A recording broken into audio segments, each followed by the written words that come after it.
This video is now in session, and in this video, I want to talk about how Democrats are horrible at marketing. If we looked at the 2020 elections throughout the board, not just presidentially speaking, then we see that Republicans have made gains in almost every single place in Congress, with the exception of the Senate. But let's start from the Senate, where here Democrats were able to get a 50-seat majority, which is the tightest majority since George W. Bush's presidency in the Senate. So we can see here that Democrats were able to flip Arizona, Colorado, and both of Georgia's seats. That said, they were not able to flip North Carolina nor flip Maine. Both of these seats were rated as Democratic, yet they both went to Republicans. For Colorado, this was a gimme seat for Democrats. Meanwhile, for Arizona and Georgia, these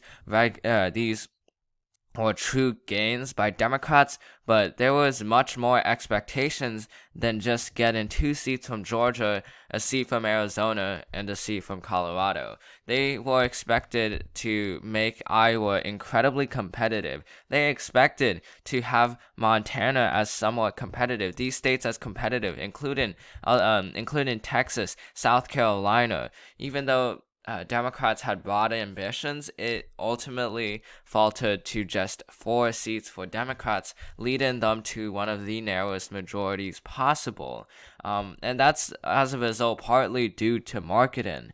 The Republican Party was a really great marketer in the 2020 election, which, is no surprise because Donald Trump was the top of the ticket and he was one of the best marketers for the Republican Party. His business is marketing. He sells his name to other people, and in exchange, he gets name recognition while promoting that business. So even though he was not able to promote himself in the 2020 election, he was able to promote the Republican ideology and a lot of Republican seats throughout throughout Congress and as well as state legislatures. If we look at the House elections, Republicans gained 12 seats compared to Democrats, and this bucked the trend of Democrats constantly gaining seats in presidential elections. This is one of the first times in the 20th century where Republicans gained seats in presidential elections.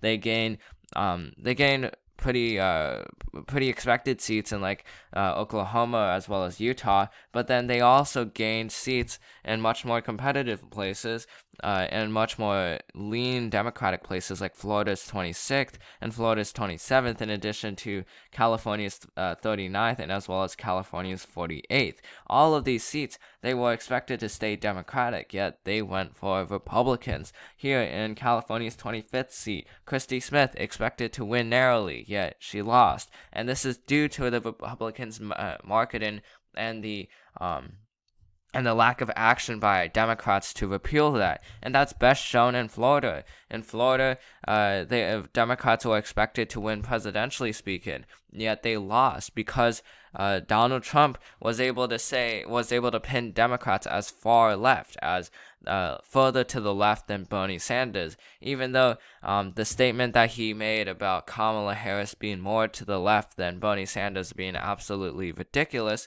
it worked. This kind of fear made Floridians vote for Republicans. Now, the questionability of whether that's going to work in 2024 is most likely not going to work in 2024.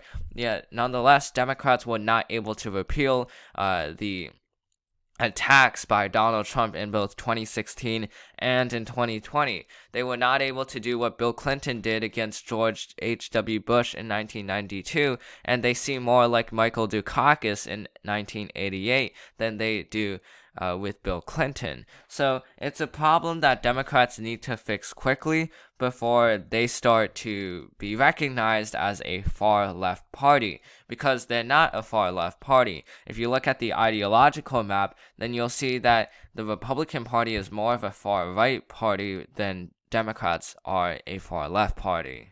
This is a chart of the political parties in both the United States and as well as in Canada and Europe. And we can see here that this is where the median party is. This is where this is pretty much between one half. It's split in one half with the other. And you can see that Democrats are pretty close to the median center. Meanwhile, the Republican Party is further to the right than some other parties like the Conservative Party of Canada, as well as like the Austrian People's Party. And you can see here that the parties that are further to the left of the Republican Party are pretty extremist.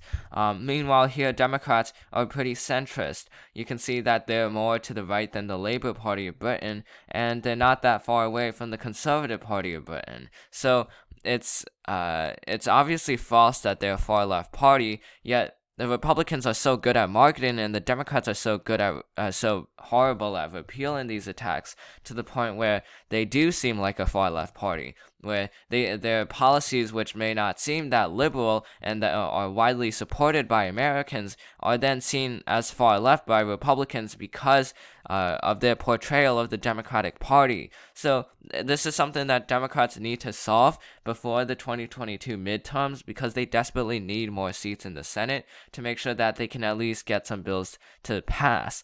They need Pennsylvania Senate seat. They need their own New Hampshire Senate seat. They also need the Senate seat in Wisconsin and potentially in North Carolina. These are all seats that if they want to have a comfortable margin in the Senate, they're all going to need to keep or to flip. So that's the end of this video. I hope you enjoyed it. This video is now adjourned, and I'll see you in the next one.